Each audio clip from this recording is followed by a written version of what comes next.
ఆదేశములు.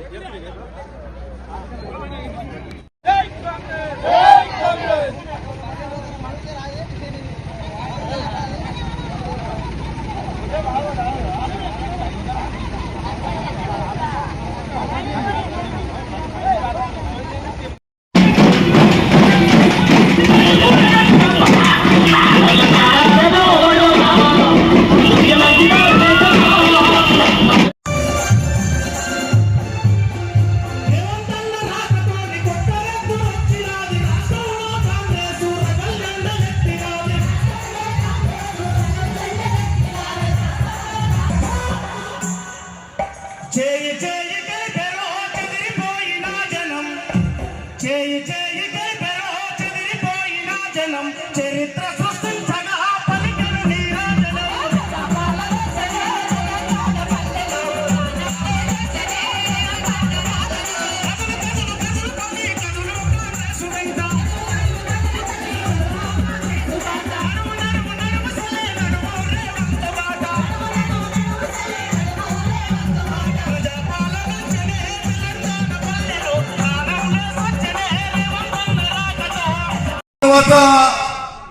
దామన్న గారు ఒక public meeting లో పార్టిసిపేట్ కావడం నాకు ఎంతో సంతోషకరం.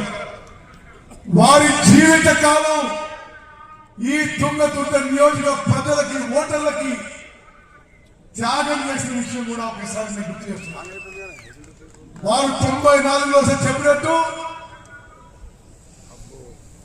స్వతంత్ర అభ్యర్థిగా గెలిచి అది కాంగ్రెస్ పార్టీ ఇబ్బందుల్లో ఉన్నా మరి స్వతంత్ర అభ్యర్థిగా ఎమ్మెల్యే గెలిచి కాంగ్రెస్ పార్టీలో చేరిన గొప్ప నాయకులు దామోదర్ రెడ్డి గారు చెప్పిన మరి శాసనసభ్యులు నాకు ఇవాళ ఎంత ధైర్యం వచ్చిందంటే మీ అందరూ చూస్తే వారి సంవత్సరాలు ఇంకా పట్టుకుంటానని ఇక్కడే ఉంటాను, మీ సమస్యలు తెచ్చుకుంటాను, ప్రభుత్వ దృష్టికి తీసుకొస్తాను.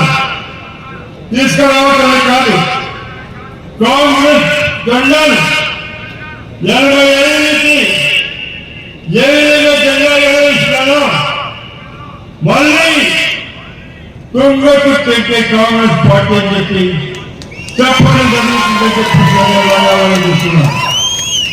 అదేవిధంగా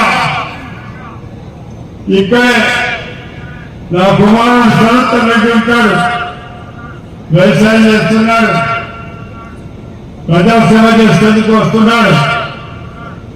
వీరందరి సహకారం కావాలని చెప్పి సందర్భంగా అడుగుతున్నాం. అసలు సభ పెట్టింది వేరే మీటింగ్ పెట్టేటట్టు ఇంకా మాట్లాడలేదు, కానీ ఇది సందర్భం కాదు. ఒకటే ఈ సందర్భంగా ఆలోచిస్తున్నాం. రాష్ట్ర ముఖ్యమంత్రి గారికి, క్యాబినెట్ మంత్రులందరికీ కూడా, మాదిగలైతేంది, బీసీలైతేంది, అందరూ కూడా మనమందరం కూడా కృతజ్ఞత తెలపాల్సిన అవసరం ఉందని చెప్పి సందర్భంగా మేము చూస్తున్నాం.